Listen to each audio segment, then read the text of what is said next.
Hey guys, welcome back to the channel. Welcome back to another video. I want to talk about the No Kings protests. They're happening all across the country today, and basically every major city, Democratic politicians, progressive activists, all sorts of groups and just random people are getting together to protest the Trump administration, and they're all organizing around this idea of the No Kings movement. They don't want a king in America. They don't want a tyrant and what have you. And it's very interesting to me because I want to give you kind of an independence perspective on this. Somebody who is not a Democrat and who is not a Republican, because I think what's going on right now perfectly epitomizes the divide in our country and how we're almost operating in two different realities. So on one hand, with these No Kings protests, you will have some genuinely radical people mixed up in them. I saw one of them is sponsored by the communist. One of the events is the sponsors include the Communist Party. And I've seen people with I am Antifa shirts. And I can tell you right now, there will be interviews done. I haven't seen them yet, but you can go to the bank on this one with people at the No Kings protests, street interviews, man on the street, saying crazy, insane stuff. And so what will happen is if you turn on Fox News, there may even be a couple of violent incidents. There were a few instances of violence, but overwhelmingly, these were peaceful demonstrations.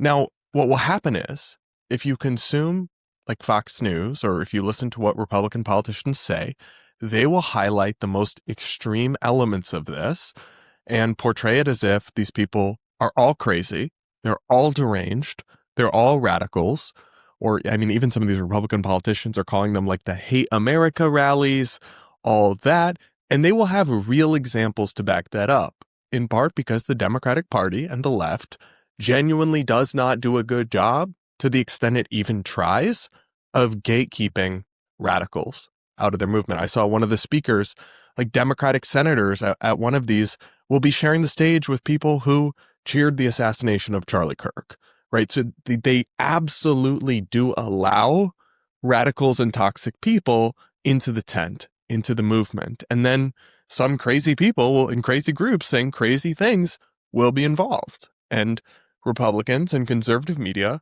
will just highlight that. But at the same time, that won't be most of the people.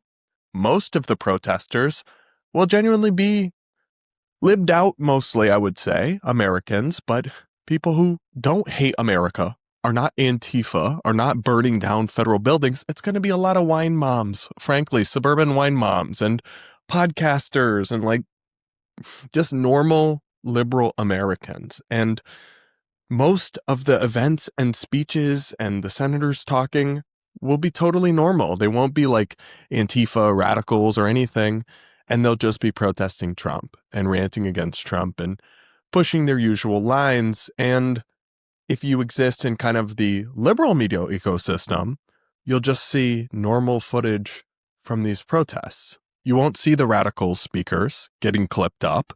You'll just see the normal, powerful, well-done, articulate Democratic senators speaking, or progressive media darlings giving some rousing speech, and you'll just see footage of thousands and thousands of people congregating peacefully, and you'll have no idea that there were any disruptions or that there were any radicals involved, and you won't hear the crazy things that a few people involved here or there are saying.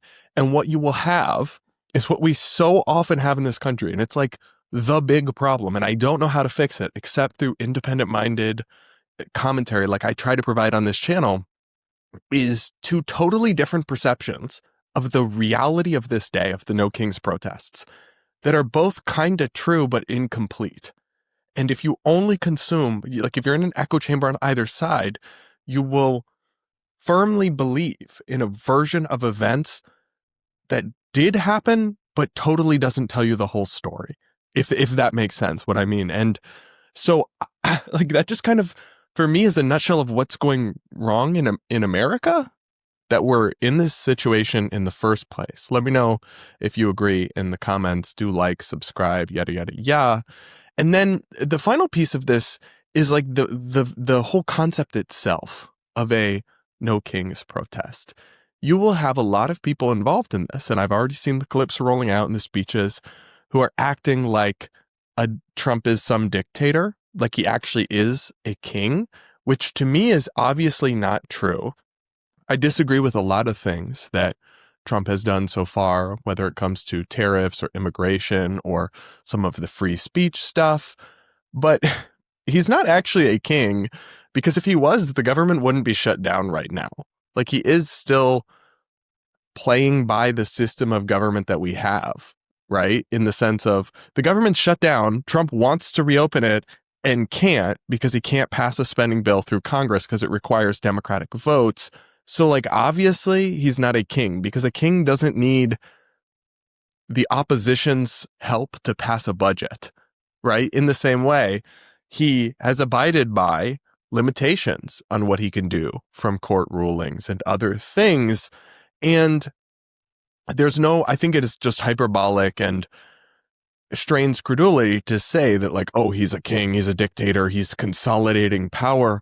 But at the same time, then there's Republican critics who act like there's nothing about him at all that he's doing that's at all king-like. And I don't really think that's true or honest either. I mean, he has tried to unilaterally impose trillions of dollars of tariffs on the entire global economy, reshape the global economy unilaterally with a stroke of a pen, massively exceeding his legal authority, why he keeps losing on the tariff cases in court, because you're supposed to go through Congress to pass tariffs. He has signed so many executive orders that you can't even keep track of them all. Like, he is pushing the pedal to the metal on what can a president do in terms of executive authority. And that is king-like. But what's crazy, what makes me a little bit insane, is that many of the kinds of people who are at the No Kings rally now are the same types that cheered for that kind of executive expansion or power grab under Biden, under Obama, when they repeatedly did things.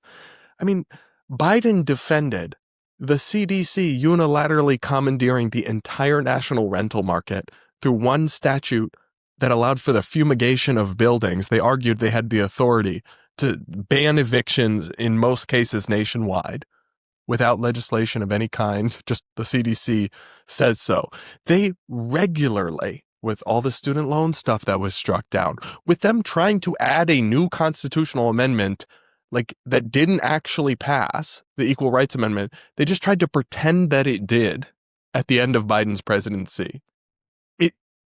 They did absolutely expand executive authority, and liberals and progressives don't actually dislike that. They mostly just dislike it because Trump is doing it now. But I mean, Republicans who want to say, like, there's no there at all aren't being honest about the fact that he's tried to just do a bunch of stuff as some sort of unilateral, all-powerful executive. He tried to just sign an executive order to take away birthright citizenship, even though it's in the Constitution. He tried to take away money from NPR and PBS just through executive order, even though that has to happen through Congress, which it eventually did, and I support that, but he tried to just do it himself. He keeps trying to just take executive action after executive action. He's threatening his enemies. He's going after his enemies using the power of the federal government, like law firms that worked against him. He's punished them and retaliated against them and destroyed their businesses by revoking their security clearances just because of the clients they represented, trying to shake down networks to take anchors off air. That is, again, it's like hyperbolic and ridiculous to suggest he's literally a king, but that all is the actions of somebody who is centralizing authority, who is behaving in an authoritarian manner in some ways. And you can acknowledge that without literally thinking he's a dictator, he seized power, we're living in 1984. Same way, he's cracking down on people. He is violating due process in many ways when he sent people to El Salvador with no charges or trial or anything, and they were sent to dystopian hell prisons in another country, when he is arresting and revoking people's legal status just because they wrote anti-Israel articles. These are not the actions of a restrained person. They are the actions of somebody who's pushing the boundaries, who is engaging in unilateral power grabs and sweeping exercises of their authority and authority they don't even actually have. So it's not like there's nothing king-like about anything he's doing. But to the Democrats who are suggesting he's literally somehow consolidated power and declared himself a king and is going to cancel all the elections and all that, that's also not true. So I'm just over here in my own little corner where I feel like everyone is wrong. Everyone I'm seeing describe what's happening. It's like two alternate versions of reality. Both of them are hysterical and only partially true. And the reality that's happening here is much more nuanced than anything you will see in the mainstream No Kings speeches and commentary, or that you will see represented in the criticism of it and the mockery of it and the conservative media coverage of it all.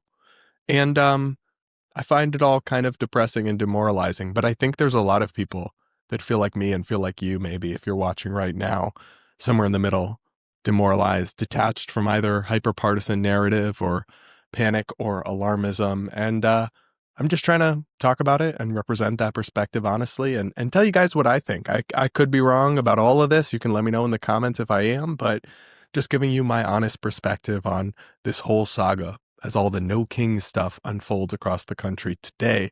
I hope everyone stays safe and stays peaceful and that we can all try to reconnect with reality, see each other for what we are, not the worst version that we've imagined of the other person. And remember that America is not, in fact, divided between Hitler supporters and Antifa.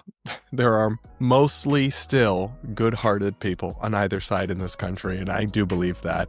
I really do. Let me know what you think in the comments, like, subscribe, yada, yada, yada, and we will talk again real soon.